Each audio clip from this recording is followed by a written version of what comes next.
Ever felt clueless about how to respond when someone argues with a point you made? You didn't know what options there were to respond, so you couldn't defend your point of view. If so, I've designed this video to help you. I'll share with you 7 powerful strategies that will produce effective responses to any opposing point when you're challenged. These tips are based on knowledge I've picked up from public speaking and debates at the Cambridge Union, reading multiple books about the topic, and a lot of trial and error from my own discussions. Number 1. Look for errors of logic. Most people will dismiss an argument if you can explain why it's wrong, because most of us believe that we are logical people, rightly or wrongly. The key here is that you have to show how the argument is flawed, because you can't expect a general audience to notice that right away. It's not as simple as naming a fallacy from a list and saying, ta-da! People who do that come across as more annoying than persuasive. So this is actually a logical fallacy called a red herring? Instead, you have to understand the essence of the argument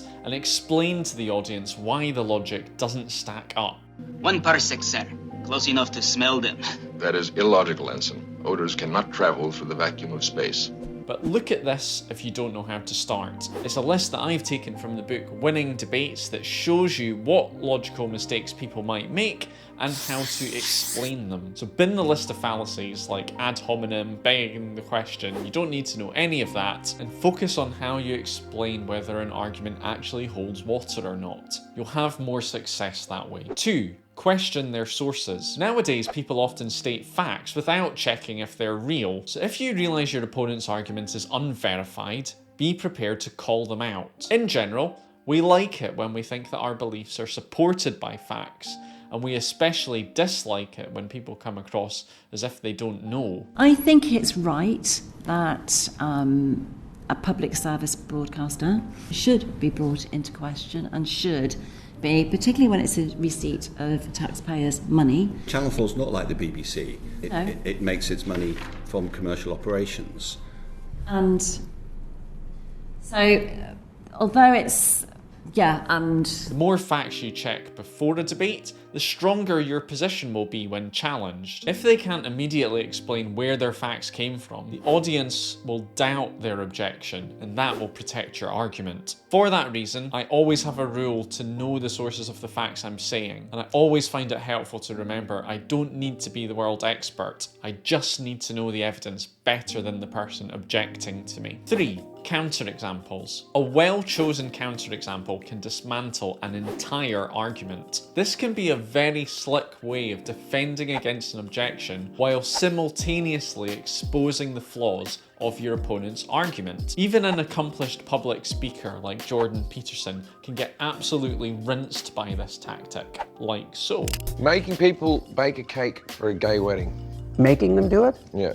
I don't think that's a very good idea. But here's the argument, so should they be able to deny making a cake for a black couple if they don't like black people? Allowed to? Probably. That doesn't mean it's right. Okay, so then we had the civil rights movement where they said black people, you had to serve them in your restaurants and stuff like that, and it did work and it did make our society better, but would you argue that that still wasn't right? No, that was right. Why is that different to now if you didn't want to make a cake for black people?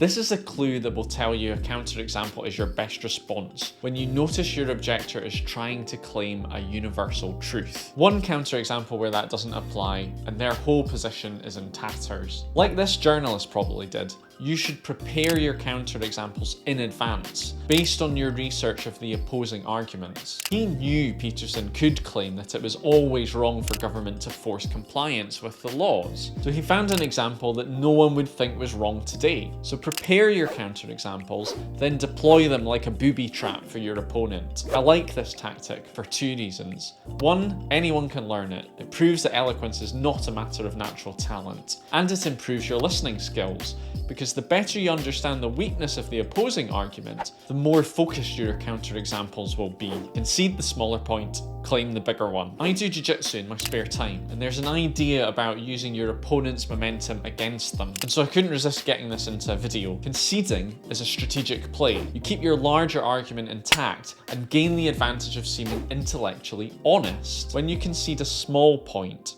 can actually strengthen your position in the overall case. Now, this tactic is often useful in my job as a doctor. Imagine a patient threatening to leave the hospital before their treatment is complete. This is a common scenario that I have to deal with. This poses a real problem when the patient has a serious condition like a brain bleed, and their leaving the hospital could cause significant harm to them. In my experience, patients in this situation rarely actually want to leave the hospital, but are instead just very upset about their experience of care, crumbling NHS and all that. By conceding that their experience of care is suboptimal and frustrating, I develop a little bit of credibility with them. Credibility that makes me more believable when I say, hey, despite all that, you're going to be in a worse position if you go home with sepsis and you've got no antibiotics. If you're lucky, they'll actually sometimes tell you what the thing they care most about is, and then you can go further and explain how what you're saying actually meets their goals better than what they're saying. So be strategic in what you concede, let go of side issues,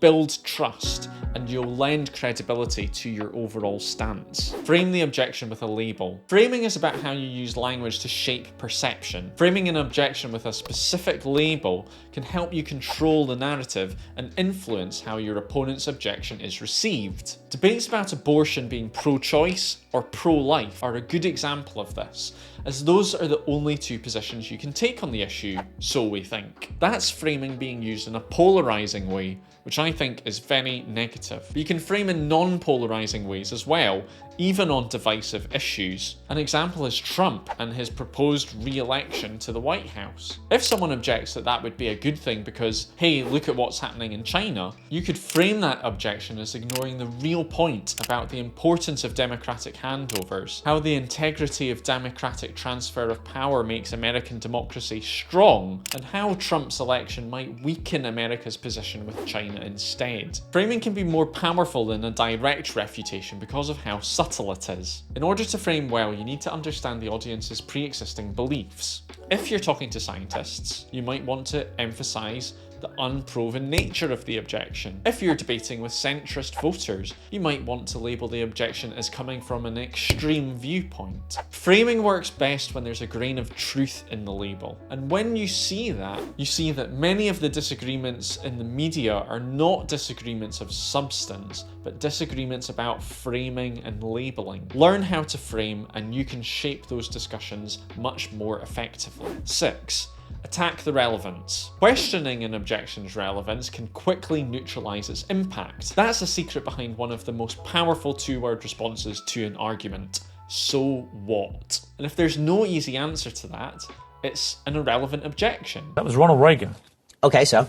Think of how the campaigns for second referendums for Brexit and Scottish independence were sidelined by the UK government. No matter how much people claimed Brexit had changed things, or voters' minds had changed, the Conservatives simply replied, so what? And they didn't lose face for doing that. But if you're in need of a longer response, how then can you show it to be irrelevant? There are a few ways. You can use context to say why that point shouldn't apply right now. Times might have moved on. The objection might not apply to your specific situation. Another way is to bring in another issue or one of your opponent's goals to make the objection look like a smaller one. For instance, if someone argues that renewable energy sources aren't entirely clean because they also have an environmental cost, you could say, does the minor point of renewables not being 100% clean negate the overwhelming benefits of transitioning away from fossil fuels? This is an easy strategy to use because you can come up with responses just by thinking, is what they said relevant? When you're using this,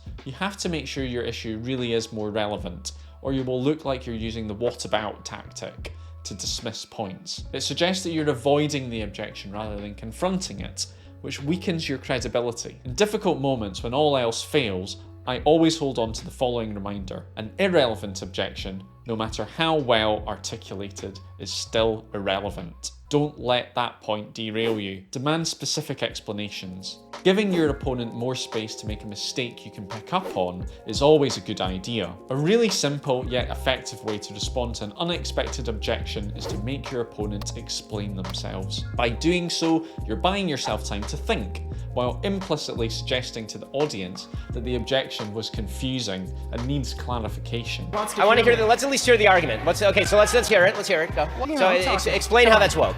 So, I mean, the whole thing is like, Oh, let's see. If your opponent trips up, doesn't know their position, or exposes flaws or gaps in their own argument, then you've used the tactic well. If you manage to catch them in a contradiction or saying something implausible, you've gone one better and completely undermined their credibility. Even better, you sound super reasonable when using this tactic, which keeps your credibility with the most important people, your audience. So now let's show when the technique is at its most effective, which is when someone makes generalizations about your beliefs. Let's say you care about renewable energy and someone has poured scorn over your ideas. Switching to renewable energy is too expensive. It'll harm the economy. Instead of immediately reacting defensively, you could say, how exactly do you think this would harm the economy? This defense relies on your opponent's inability to make their argument, rather than your ability to defend it. The key is to maintain a composed demeanour, making it clear that you're not asking for elaboration out of defensiveness, but from a position of strength, seeking to fully understand the objection before addressing it. So my advice would be to have the confidence, let objectors dig a deeper hole for themselves. Never let vague objections go unchallenged. Demand more specific explanations and you'll expose weaknesses in their argument. When you want to improve your debating skills more, you may also enjoy this video here that explains the basic argument structures for all critical thinking. If you've gained value from this, and I really hope you have, don't forget to subscribe.